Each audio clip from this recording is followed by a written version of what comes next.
Yeah, you know what it is. Another episode of the Gangster Chronicles podcast with your boy. Big Steele in the house. Yeah. Soren Baker's here. Thanks Yeah. for having me, y'all. Yeah, for sure. We got Soren Baker back again, man, as we knock down this top 50 gangster rap albums of all time. Man, you know, people really take their music serious, bro. I've been having motherfuckers in the comments, man, they be killing me. And I always tell them the list is not complete yet. They're not even in numerical order yet. We're just naming songs right now that are going to go eventually that will wind up on that top 50 list. They don't like that shit. They don't like that shit at all. They tell me, you better have some of this on there. You better have some of that. What people need to realize, man, when you start talking about music, it's very, very subjective, man. And it's all about your opinion. You can go out and make your own list. Right. You feel what I'm saying? I'm pretty sure as we get closer to the top, we have a lot of stuff that's the same, but some stuff is like, I'm pretty sure because you sent me your list today and usually me and you are pretty close. I was like, damn, me and Soren got a couple of them. We have a couple that are close. And I guess we should probably just go ahead and run through our list. You want me to run through mine first or you want to do yours first? You should go first, Steele. Okay, again, these are not in numerical order. They are not in numerical order, so I don't want to hear nobody on Instagram telling me, hey, man, how you got this or that? That's a bullshit-ass list. But this is what I got. I got We Come Strapped, Quick is the Name, Above the Law, Living Like Hustlers, SIBO. Which SIBO? The Gas Chamber. That's a masterpiece right there. Tupac, Me Against the World, 50 Cent, Get Rich or Die Trying, The Truth by Benny Siegel, Banging on Wax, I had to go back on that one. Banging on Wax, I had to revisit the album. Brother Link, Season of the Sickness, and Eazy-E, its own 187 Killer. Yeah, I got a lot of those. Some of those I don't have, but that's pretty thorough right there. Yeah, I want to go back to something, though, because we always have these debates on which should be considered gangster rap. As you know, I've been wanting to put Tupac's Me Against the World on there. To me, it's his best album. It's even better than All Eyes on Me. I know I'm going to get killed in the comments for that. But I think Me Against the World was a phenomenal album, and it definitely was a gangster rap album to me. It was definitely some gangster stuff. It's definitely, in my opinion, Pac's best album. I think it's the most introspective. And when you look at it, too, to me, it reminds me in a lot of ways of like a Scarface album. It's dealing with a lot of paranoia and doubt, frustration, depression, anxiety. And that's, of course, because he was going through his legal situation at the time and was behind bars. So, or knowing he was about to be behind bars for it. So it's a lot of angst in the album, and I think it's a lot of introspection. It's brilliant, man. It's a brilliant album. Yeah, I think one of my favorite joints on there was Death Around the Corner. It was just like a lot of paranoia on there. Yeah. And just, that last verse, he just killed it. I was raised in the city, shitty since a itty bitty nigga. Drinking liquor out my mama's titty. And smoking weed was an everyday thing in my household, and drinking liquor till you out cold. Yeah. You fuck with that, Eiht? Mm-hmm. Yeah, I thought that was one of his coldest albums, man. And I thought about, man, with Get Rich Die Trying, I think that was like 50 Cent, man. He just knocked it out the park with his debut. I got that one a little higher in the list. Yeah, and I had it higher initially, bro, but it's just so much great stuff in the top 20. I didn't really see nothing worth. It was a lot of stuff to where it was close, but again, that's just my opinion. You know what I mean? It may wind up still up there, you know? Yeah. It may very well wind up still up there. I know Eiht, I guess we gonna have to excuse him from doing a list because he like everything, man. Yeah, I don't give a damn. I just go through, songs that it's all it's because it's eras, man. I come from a long era, and I don't know if you say, gangster albums or reality records or whatever you want to say, but I'm kind of biased. As you should be. I'm kind of biased from 2000 on back. You feel me? Yeah, I feel you. I am too, to a certain degree. But I will say, I banged me some BG Chopper City. As you Yeah, should. I got that. I had that on there. I banged me some Brother Lynch, Hung. What was that? Season of the Sickness. Yep, I got that on my list right here. Is, thorough. I banged me some motherfucking. I banged me some motherfucking. I banged me some SIBO. I banged me some J.O. Felony. That What You Want to Do album, Easy to Get In. I banged the shit out that motherfucking record, man.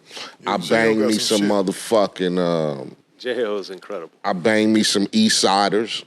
Yeah, East Siders is hard.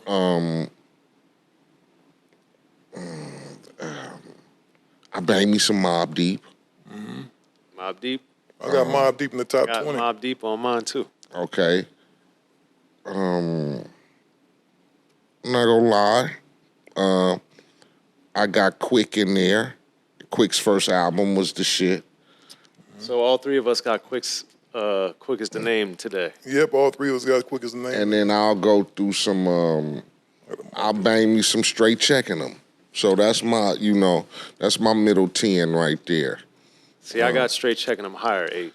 I got Straight Checking Them in the middle right there because I got that way higher too. Yeah. That's my favorite.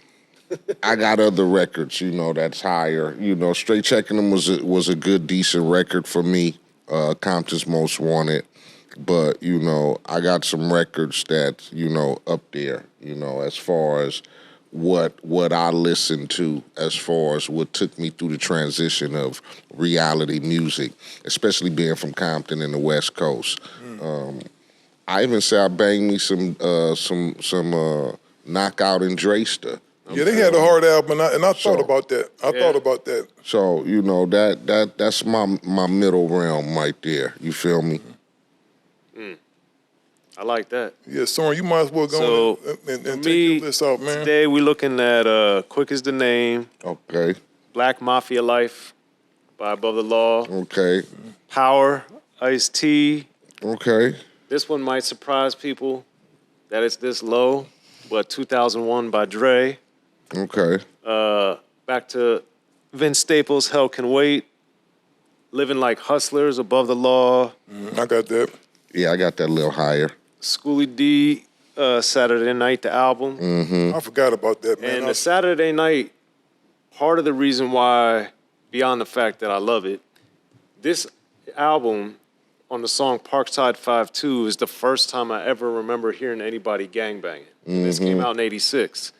He said, Parkside, my place and home, the PSK gangsters like to roam, cheaper in our hand, 32 in our socks, protecting our turf like it was Fort Knox. So right there, he's naming his gang. Yeah, that's gangster shit. He's saying, we got the guns, you coming. We got the Chiba, we smoking. We got guns, we and this protect is the hood. Yeah, definitely. And that was 86. Yes, indeed. So, Schoolie, shout out to that. Tear the Club Up Thugs, Crazy in the Last Days. I had that higher. This album is so phenomenal to me. It's a dope album. It's I happened to be there when they were recording some of it. So it's as you both know, when you're working on a song and you hear the different changes the songs go through while they're being recorded, and then they hear the versions that get released. And as you also both know, when they would have advances, sometimes it wasn't the version that was on the album too. So I heard all these different versions of some of the songs on Crazy in the Last Days. That was crazy. That album is phenomenally produced, top to bottom. I got Rhythmalism also. And I got partially because of Eiht, Prelude to a Come Up, I got Cypress Hill 4. That to me is, as we'll see with some of my other selections with Eiht being on here, but that's one of my favorite verses, as well as your Soul Assassins from the first album, that I think people don't talk about as much, but Prelude to a Come Up, off Cypress Hill 4, if y'all don't remember that, man, you need to go check that, because that's an incredible song. Yeah, that was one of my first introductions to fucking with Muggs. You guys work phenomenally well together. Yeah, man, Muggs is my peoples, man. You know, you tend to meet different dudes, you know, when you production-wise as far as, you know, coming from the West Coast, motherfuckers always feel that, I guess your sound should be one particular way. And I've always just managed to work well with all kind of producers, from Slip to fucking Muggs, Ant Banks to fucking Daz to Muggs to fucking Pete Rock to Premier, you know. So I like to get versatile when I do music, man.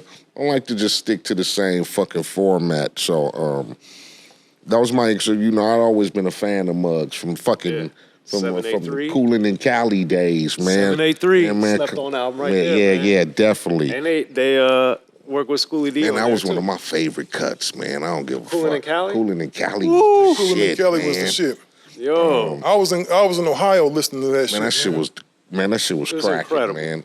Incredible. I was in Maryland. So I've always been a Muggs fan, you know. So just being able to work with Muggs and, you know, with the work from Cypress Hill to, like you said, being able to be a part of the Soul Assassins to, Have y'all heard the new Soul Assassins? Soul Assassins 3? yeah, it was crack. I'd actually, I probably didn't make it on there, but he had sent me a beat to do a song with Devin the Dude in the Weed song. Yeah. Yeah, it's pretty tight. So yeah, shout out to Muggs, man. Yeah. So, and I think too, because Dr. Green Thumb was the big single off 4, I think a lot of people, compared to their first 3 albums, I think because Dr. Green Thumb, the video was a little funny. I think they didn't give the album as much of a chance, but he's got, you know, Be Real, I think it's hard to say he's underrated, but he's underrated, I think, as a storyteller, as a lyricist, a styles. Oh no, yeah, definitely, and a good friend too, man. Yeah. Be Real's always, you know, it's been on a lot of my songs, a couple of projects we've always worked together. He's another one of those cats that I can just pick up the phone and be like, hey, B, you know, blop, blop, and 2 days later, there's the verse or whatever. So, and he's one of them artists, man, that's so versatile. You know, even though he comes from the West Coast, Southgate, you know, from the streets and whatever, but they music, man, is just so fucking worldwide, man. They in a different category, if you ask me. Yeah, they rock stars. Exactly. Gangster Chronicles, we gon' tell you how it goes.